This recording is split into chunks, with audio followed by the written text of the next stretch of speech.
We've had Harry in our gym since he was 7. He's 19 now, so we've had him for 12 years. He's been one of the good kids. He's got a strong chance of going all the way with it.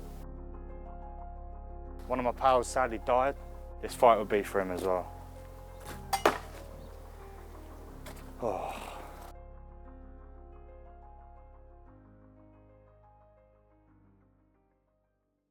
My name's Harry Moore and I'm fighting on June 13th. We're at the famous Lumpini Crawley, where a lot of dreams come true, really. Since I was about 7, since I started, I haven't stopped. But I'm happy it's that way. You're a professional fighter at 19 years old. When did you turn pro? Since I was about 10, I was going to Thailand with my friend Connor. We would go stay there and fight. And then the first pro fight in the UK was when I was 17. From then, I've just fought non-stop pro. That's such a different childhood to what a lot of people had. What was that like? It's life-changing, really, because of the maturity of going out there, getting my head on the straight and narrow.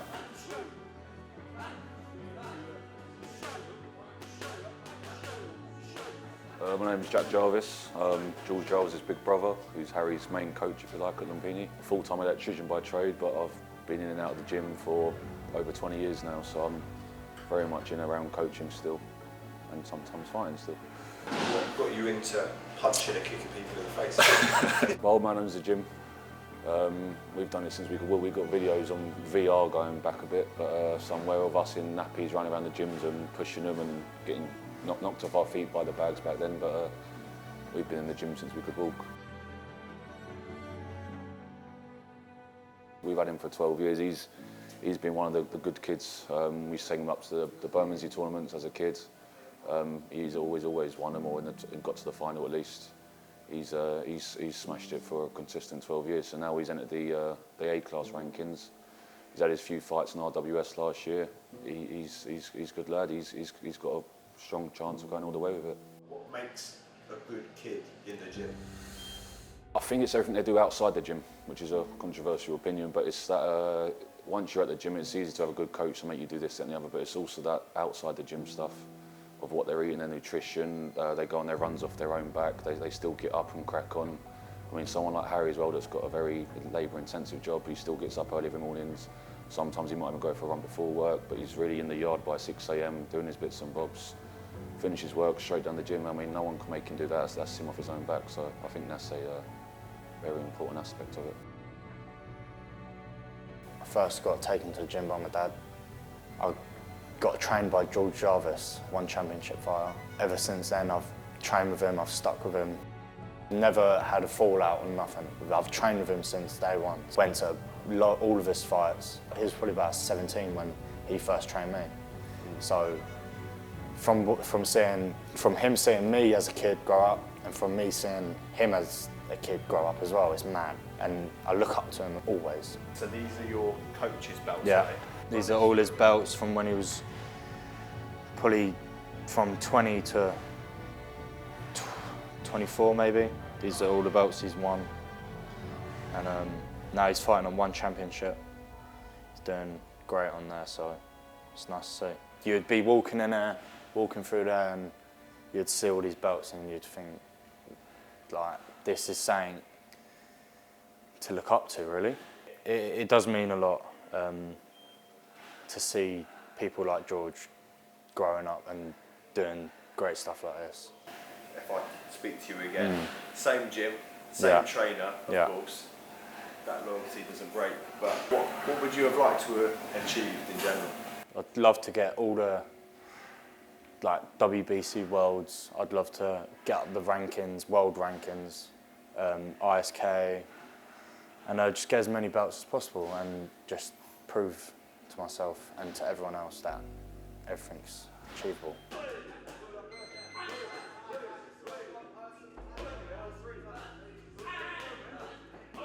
Just got to keep his head down and carry on. He's not get them 20-year-old distractions that he'll get and pulled into IB for this sort of time of year and that. But if he can sort of stay in the gym or around the gym and with the right people, like my brother and that. I mean, George is a prime example. He could have gone down the wrong road, but really stuck in the gym throughout his early 20s and teenage years, and look where he is now, and I believe Harry's got everything in the bank to do it himself.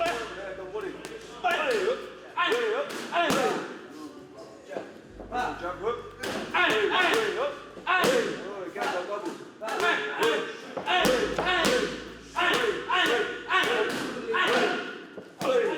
I was about 16 in Thailand, I was in Thailand for about 2 months, and I was fighting and training, and I had 2 fights out there.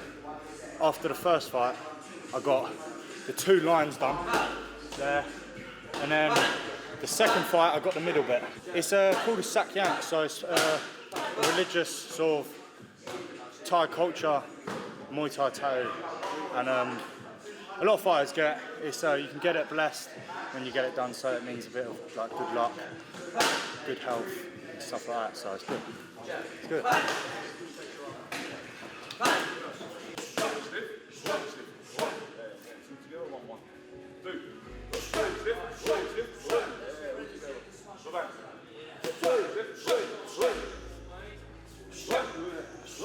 Got team gym, and then more to make the more family proud, always.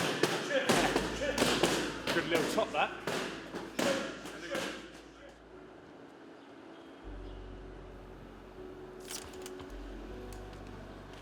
Got to unload all this, and then I need to pick something up from there as well.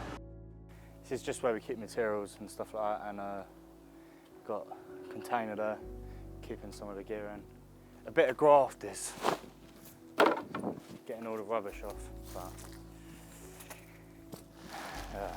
In the last like 3 or 4 fights, I've had probably the toughest fights of my life. I just fought an RWS, my recent one, but I lost that. I got TKO'd, but I'm fighting the very best of the best. It was a great fight up until he hit me with a nasty body shot. Oh. Was that the first time you'd been stopped? Yeah. I still think of it to this day.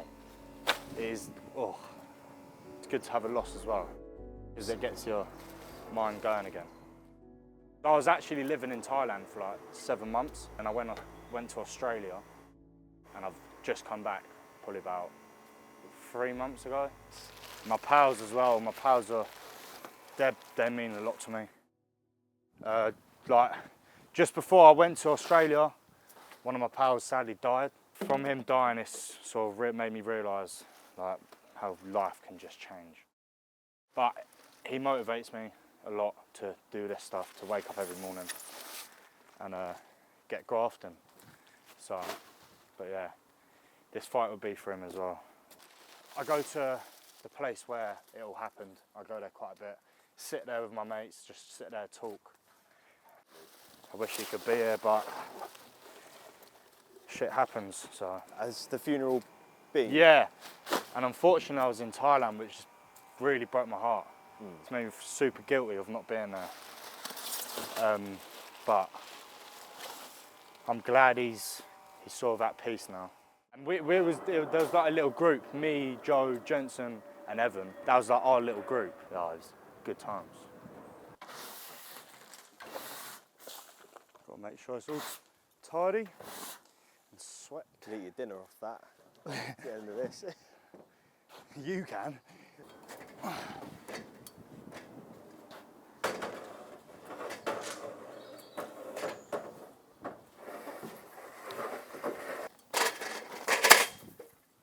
All right.